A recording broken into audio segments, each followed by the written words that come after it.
नमस्कार विद्यार्थी मित्रांनो, आज आपण इयत्ता 8वीच्या बालभारती पाठ्यपुस्तकातील धडा क्रमांक 18 अभ्यासणार आहोत आणि या धड्याचं शीर्षक आहे जलदिंडी।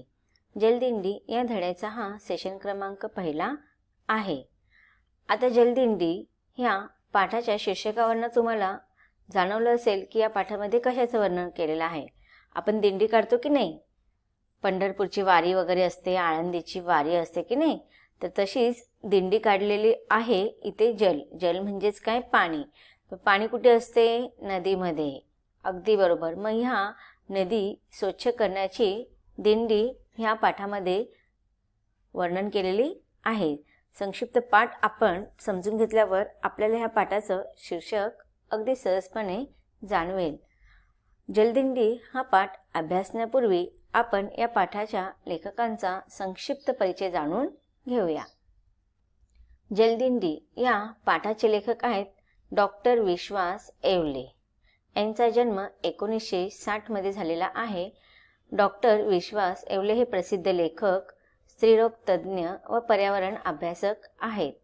त्यांची नावाडी, योगार्थी, योगार्थू, उवाच, सूर्यनमस्कार, द बिग मदर, थोरली आई, मैत्री करू नद्यांची इत्यादी पुस्तके प्रसिद्ध आहेत। त्यांनी जलदिंडीची अभिनव कल्पना साकारली आहे। नद्यांच्या जलप्रवाहांच्या प्रदूषणाबाबत समाजात भान जागवण्याचे मोठे काम त्यांनी केले आहे। जलदिंडीची गोष्ट या पुस्तकरूपाने हाच प्रवास रसाळ भाषेत लेखकाने आपल्यासमोर मांडला आहे। तर विद्यार्थी मित्रांनो, तुम्ही डॉक्टर विश्वास येवले यांच्या कार्याबद्दल ऐकलं असेल याआधी, किंवा जर तुम्ही जाणून घ्यायचं असेल तुम्हाला तर गुगलवरती तुम्ही सर्च करू शकतात। यांनी हे जे काही जलदिंडीचं कार्य जोपासलेलं आहे त्याचा पूर्ण परिणाम आपल्या पूर्ण देशामध्ये झालेला आहे। आणि या कार्याला अनुसरून बहुतेक गावातील छोट्या मोठ्या गावातील नद्यांमध्ये सुद्धा हा प्रयोग करण्यात यशस्वी झालेले आहेत। त्यांचंच अनुकरण करून छोट्या मोठ्या नदी किनारे असलेल्या गावांनी सुद्धा हा कार्य आत्मसात करून तो यशस्वीरित्या पाडण्यात आलेला आहे। प्राचीन काळापासून नद्यांच्या काठी मानवी जीवन फुलले। जसे की आपण बघतो, आपल्या इतिहासामध्ये पाहतो की नाही, अभ्यास करतो की आपली जी भारताची संस्कृती आहे ती कुठून सुरू झालेली आहे? सिंधू नदीच्या काठी की नाही। हडप्पा संस्कृतीमध्ये किंवा त्याच्या आधी किंवा नंतरचा जो पण आपण इतिहासाचा अभ्यास करतो तो मानवाच्या उत्क्रांतीनंतर तो कुठे वसू लागला होता? त्याची वस्ती सुरुवातीला नदींच्या काठीच सुरुवात झालेली होती। म्हणून इथे लेखक म्हणतात की प्राचीन काळापासून नद्यांच्या काठी मानवी जीवन फुलले, त्यामुळेच नद्यांना आपण लोकमाता असे म्हणतो। परंतु आजच्या वापरा आणि फेका या जीवनशैलीमुळे नद्यांचे प्रवाह खूपच प्रदूषित झाले आहे। आता तुम्हाला माहिती आहे ना, यूज अँड थ्रो की नाही, वापरा आणि फेका की वस्तू आता आपण काय करतो तर थर्माकॉलच्या, प्लॅस्टिकच्या किंवा इतर कागदाच्या वस्तू आणतो, यूज करतो आणि फेकून देतो। तशा याच्यामध्ये भरपूर वस्तू असतात। कोणत्या असतात? थर्माकॉलचे प्लेट असतात, ग्लास असतात, चमचे असतात किंवा इतर पण खाद्यपदार्थ ठेवणाऱ्या अशा ह्या वस्तू असतात ज्याच्याकडून ते यूज करायचे आणि फेकून द्यायचे। पण मग ते कुठे फेकले जातात तर ते फेकून दिल्यानंतर ते सगळे कुठे गोळा होतात? नदीच्या काठी गोळा होतात। आणि त्यामुळे काय झालेलं आहे? नद्यांच्या प्रवाहातील पाणी काय झालेलं आहे? प्रदूषित झालेलं आहे। आणि त्याचा परिणाम सर्व मानव जीवनावरती पण झालेला आहे। आणि याच पार्श्वभूमीवरती आळंदी ते पंढरपूर दरम्यानच्या इंद्रायणी, भीमा, चंद्रभागा नदीच्या पात्रातील प्रदूषण दूर करण्यासाठी 12 वर्ष सुरू राहिलेल्या जलदिंडी या थरारक जलप्रवासाचा परिचय या पाठातून लेखकांनी आपल्याला करून दिलेला आहे। प्रस्तुत पाठ जलदिंडीची गोष्ट या पुस्तकातून घेण्यात आलेला आहे। तर आता आपण प्रत्यक्ष पाठाला सुरुवात करूया। लेखक वर्णन करून सांगत आहेत की झुळझुळत्या वाऱ्यानं मुळा मेठेचं संगम पात्र आनंदाच्या डोहात बुडालेलं। काठावरच्या गर्द झाडीत पाखरांचा चिवचिवाट चाललेला. आता लेखकाने हे जे काही वर्णन केलेलं आहे ते नदीच्या काठी किंवा नदीमध्ये ते प्रवास करत असतानाचं वर्णन आहे. लेखक सांगत आहेत की मुळा मुठेचं की मुळा नदीचं आणि मुठे नदीचं जे पात्र आहे, संगम पात्र. संगम म्हणजे काय की जेव्हा 2 किंवा 3 नद्या एकत्र येतात तेव्हा त्या ठिकाणाला आपण काय म्हणतो, संगम. 2 नदींचं एकत्र मिलन होणे म्हणजे संगम होणे. तर अशा ह्या संगम पात्राच्या डोहामध्ये आनंदाने बुडालेले होते. झुळझुळता वारा तिथे चाललेला होता आणि तो आनंद, तुम्ही हे असं वातावरण नक्कीच अनुभवलेलं असेल. गावच्या ठिकाणी वगैरे गेलात, तुम्ही नदीच्या काठी गेलात आणि त्यामध्ये जर सुंदरपैकी वारा झुळझुळत असेल तर त्यावेळेचं ते रमणीय वातावरण मनाला स्पर्शून जातं. अशा या काठावरतीच, नदीच्या काठावरती गर्द झाडीत पाखरांचा चिवचिवाट चाललेला होता. उन्ह डोक्यावर स्थिर झालेले, म्हणजे दुपारची वेळ होती की ऊन आलेलं होतं. किंवा मग बघा, नदीच्या काठी जर फिरायला जायचं असेल तर अधिकतर लोक ऊन संपल्यावरती जातात की नाही, म्हणजे संध्याकाळच्या आधी 4-5च्या सुमारास. संगमाच्या अनुभवाने रोमांचित झालेल्या पाण्याच्या लाटांवर सूर्यांचे प्रतिबिंब हलत झुलत राहणारं. शिडाची नाव या वातावरणात हुळहुळून गेलेली ही नौका मी संगमावर आणलेली. आता बघा, लेखक आहे ना नदीच्या पात्रामध्ये फिरायला जायचं असेल त्यांना आणि त्याचं वर्णन ते करत आहेत. आणि त्यावेळेस त्यांनी नदीच्या काठी असलेल्या सगळं निसर्गरम्य अशा गोष्टी, म्हणजे झुळझुळत्या वाऱ्याचं, त्याच्यानंतर पाखरांच्या चिवचिवाटाचं, गर्दे झाडीचं, पाण्यामध्ये सूर्याचे प्रतिबिंब पडलेलं आणि ते रोमांचित हलत डुलत राहणारं ते प्रतिबिंब. तर हा एकंदरीत निसर्गातील, ह्या सृष्टीतील निसर्गरम्य, नयनरम्य अशा वातावरणाचं वर्णन इथे लेखकाने केलेलं आहे.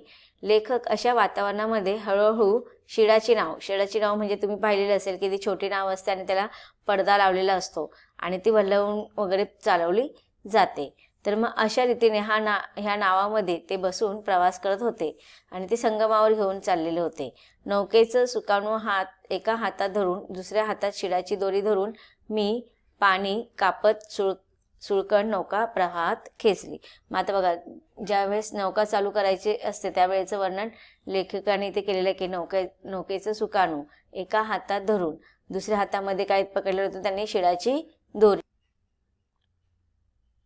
सुकाणू म्हणजे नौका वळवण्यासाठी जे साधन वापरलं जातं त्या साधनाला सुकाणू असे म्हणतात. मग अशा रीतीने लेखकाने ती नौका जी होती ती संगमामध्ये नेली. कोणत्या नदीच्या संगमामध्ये नेलेली आहे त्यांनी ते पाठाच्या पहिल्या परिच्छेदेमध्ये सांगितलेलं आहे. कोणत्या मुळा आणि मुठा नदीच्या संगमामध्ये लेखक नौकेत बसून फिरायला गेलेले आहेत.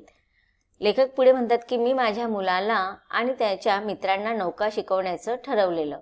6-7 वर्षाचं वय त्याचं. शिडाचा दोर धरून तो बसला होता.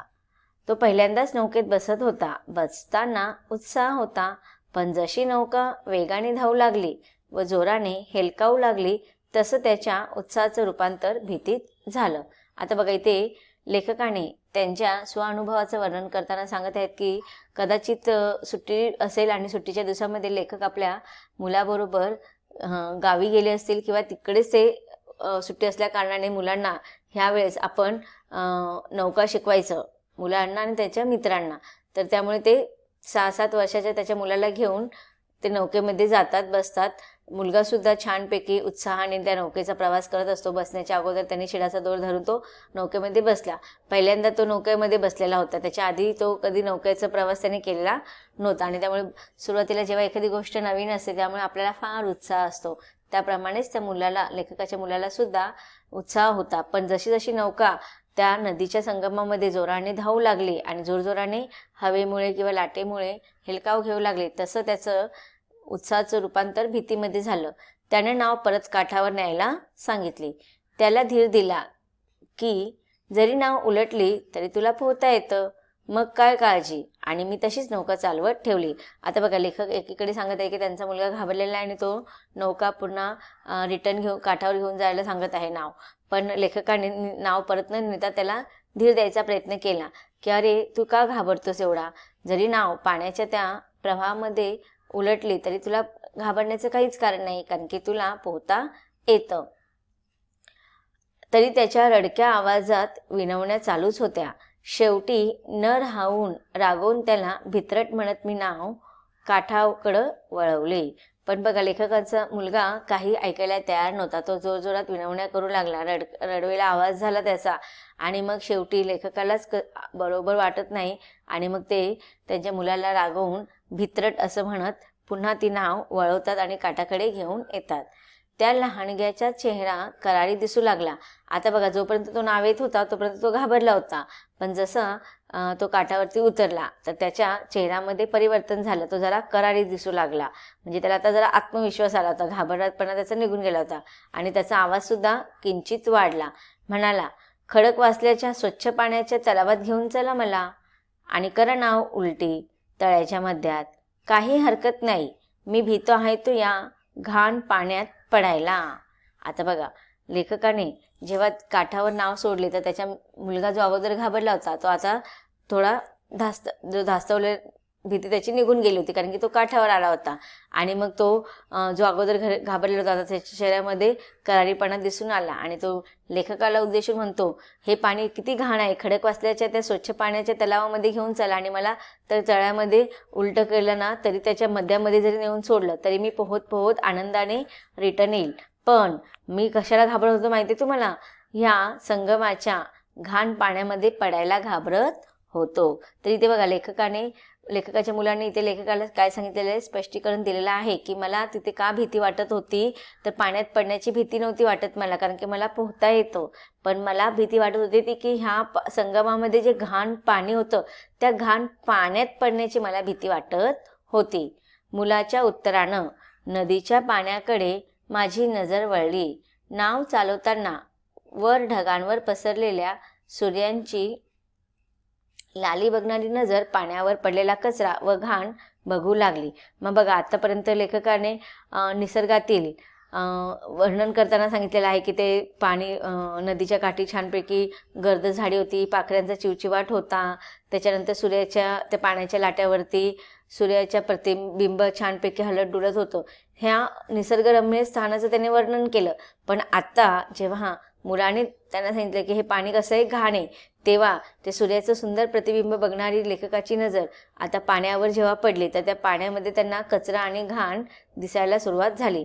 आणि मग लेखकाच्या लक्षात आलं की या पिढीने पर्यावरणाचा केवढा ऱ्हास बघितलेला आहे. जे पाणी प्यायलं जायचं ते करंगळीनेही स्पर्श करू नये इतकं दूषित झालं होतं. कुठला वारसा ठेवणार आहोत आम्ही? तर आता बघा, इथे लेखकाच्या मुलाने जे उत्तर दिलं होतं त्या उत्तराला ऐकल्यावरती लेखक थोडं गांभीर्याने विचार करू लागले आणि म्हणू लागले की पर्यावरणाचा खरोखर किती हा ऱ्हास झालेला आहे. म्हणजेच काय, पर्यावरण किती दूषित झालेलं आहे. नदीचं पाणी जेव्हा इतकं कचरा आणि घाण पाहिलं तेव्हा लेखकालाच वाईट वाटलं आणि ते विचार करू लागले की एक वेळ अशी होती की हे नदीचं पाणी इतकं स्वच्छ असायचं की ते पिण्यायोग्य होतं. स्वच्छ असल्याकारणाने सर्व लोक नदीचे पाणी प्यायचे.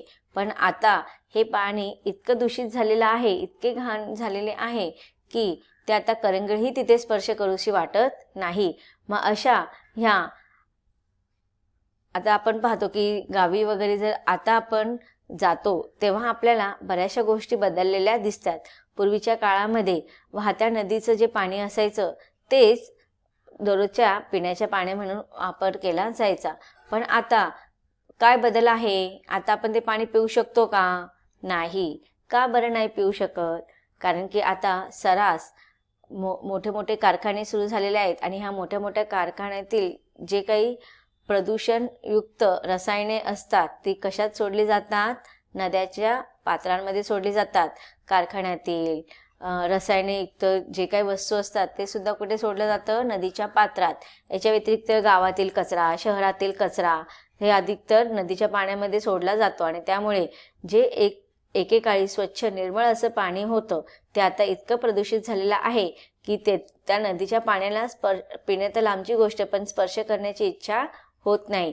मग लेखक विचार करतो की आपल्या जर संस्कृतीचा वारसा आपल्याला पुढे न्यायचा आहे तर ह्या प्रदूषणयुक्त नदीच्या महत्त्वतेचं वारसा आपण कसा बरं पुढच्या पिढीला देणार आहोत। तर विद्यार्थी मित्रांनो, पाठाच्या या भागामध्ये आत्तापर्यंत आपण काय शिकलो की लेखकाद्वारे सुरुवातीच्या परिच्छेदामध्ये नदीचं जे सुंदर वर्णन आपण ऐकलं, परंतु पुढे गेल्यावरती लेखकाने आजच्या नदीच्या वास्तव्याचं वर्णन करताना सांगतात की आज नदीचं पावित्र्य राखलं गेलेलं नाही।